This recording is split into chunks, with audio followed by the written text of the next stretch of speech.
നമ്മുടെ പച്ചക്കറികളൊക്കെ നന്നായിട്ട് നല്ല ഉഷാറായിട്ട് വളർന്നു വരാനും കണ്ടില്ലേ ഇതേപോലത്തെ കുരുടിപ്പ് ചെടികളിലൊക്കെ ഉണ്ടാകുന്ന കുരുടിപ്പ് മറ്റുള്ള കീടബാധകൾ ഒക്കെ അകറ്റാനായിട്ട് നമുക്ക് ഒരു ജൈവ കീടനാശിനി ഇന്ന് ഉണ്ടാക്കിയെടുക്കാം. അപ്പോൾ ഇതൊന്ന് നന്നായിട്ടൊന്ന് സ്പ്രേ ചെയ്ത് കൊടുത്താൽ മതി.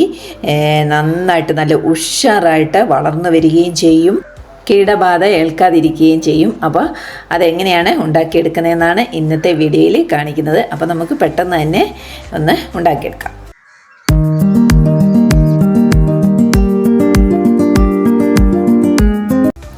ഇതേപോലെ ഒരു കറ്റാർ വാഴപ്പഴം എടുത്തിട്ടുണ്ട് കേട്ടോ. അപ്പോൾ ഇത് ഇത്രയും വേണ്ട, നമുക്കിത് പകുതി മതി. അപ്പോൾ പകുതി ഒന്ന് മുറിച്ച് ഒരു മിക്സിയുടെ ജാറിലേക്ക് ഒന്ന് അരിഞ്ഞിട്ട് കൊടുക്കാം.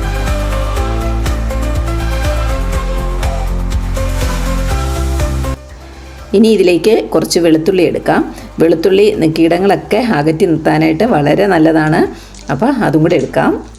അതൊന്ന് വലിയ അല്ലിയായ കാരണം അതും ഇതുപോലെ ഒന്ന് കട്ട് ചെയ്ത് ഇടുകയാണ്. ചെറിയ അല്ലിയുള്ളതാണെന്നുണ്ടെങ്കിൽ നമുക്ക് ഒരു കുട എടുത്ത് ഇതിലേക്ക് ഇട്ട് കൊടുക്കാം.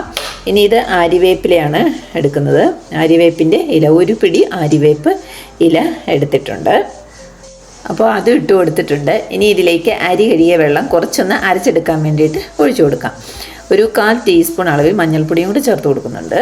ഇനി നന്നായിട്ട് അരച്ചെടുക്കാം. കണ്ടോ, ഇതേപോലെ നന്നായിട്ട് അരച്ചെടുത്തിട്ടുണ്ട്. ഇനി നമ്മളിത് സ്പ്രേയറിൽ സ്പ്രേ ചെയ്യുന്ന ആയതുകൊണ്ട് നന്നായിട്ട് ഇതൊന്ന് അരിച്ചെടുക്കണം. അപ്പോൾ ഞാനിത് 2 തവണ അരിച്ചെടുക്കുന്നുണ്ട് കേട്ടോ. അപ്പോൾ ആദ്യമേ നമുക്കിത് കുറച്ച് ഒഴിച്ച് അരിച്ചെടുക്കാം. അതിൻ്റെ കൂടെ തന്നെ ബാക്കി അരി കഴുകിയ വെള്ളവും കൂടെ ഒഴിച്ച് നമുക്കിതങ്ങോട്ട് അരിച്ചെടുക്കാം. അപ്പോൾ അരി കഴുകിയ വെള്ളം എല്ലാം ചേർത്ത് കൊടുത്തിട്ടുണ്ട്. ഇനി ഇത് നന്നായിട്ട് ഒന്നുകൂടെ ലൂസാക്കി എടുക്കണം. അതായത് കറ്റാർ വാഴപ്പഴമൊക്കെ അരച്ചപ്പോൾ ഒന്ന് കട്ടിയായിട്ടാണ് ഇരിക്കുന്നത്. അപ്പോൾ നമുക്ക് കുറച്ചും കൂടെ വെള്ളം ഒഴിച്ചു കൊടുക്കാം. ഇത് നന്നായിട്ട് വെള്ളം ഒഴിച്ച് വേണം നമുക്കിത് സ്പ്രേ ചെയ്യാനായിട്ട്. ഇനി നമുക്ക് കുറച്ചെടുത്ത് സ്പ്രേ ബോട്ടിലേക്ക് ഒഴിച്ചു കൊടുക്കാം.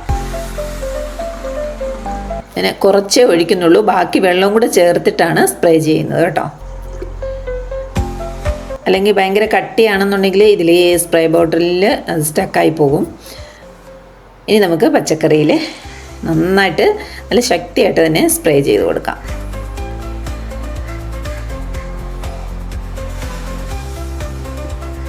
അപ്പോൾ ആ കുരുടിപ്പുള്ള ഇലകളിലൊക്കെ നല്ല ശക്തിയായിട്ടൊന്ന് സ്പ്രേ ചെയ്ത് കൊടുക്കുക. എല്ലാത്തിലും നന്നായിട്ട് അങ്ങ് കുളിപ്പിച്ചെടുക്കുക. അങ്ങനെ ചെയ്താൽ മതി. നമ്മുടെ പച്ചമുളകിലും വഴുതനയിലും തക്കാളിയിലും ഒക്കെ ഇതേപോലെ നന്നായിട്ട് വീഴുന്ന രീതിയിൽ സ്പ്രേ ചെയ്ത് കൊടുക്കണം. അപ്പോൾ ഇത് ഒരു പ്രാവശ്യം ചെയ്താൽ പോരാ, നമ്മൾ ആഴ്ചയിൽ തന്നെ ചെയ്യുകയാണെങ്കിൽ പെട്ടെന്ന് തന്നെ ഈ കുരുടിപ്പൊക്കെ മാറി നല്ല ചെടി നല്ല ഉഷാറായിട്ട് വരും. ഇതെൻ്റെ പാവലാണ്. ആ പാവലിൽ നമ്മൾ ആദ്യമേ തൊട്ട്, അതായത് അതിൻ്റെ കടയ്ക്ക തൊട്ട് തന്നെ മേളിലോട്ട് അങ്ങോട്ട് സ്പ്രേ ചെയ്ത് കൊടുക്കുക. അപ്പോൾ എല്ലായിടത്തും ആവുന്ന പോലെ നന്നായിട്ട് സ്പ്രേ ചെയ്ത് കൊടുക്കണം.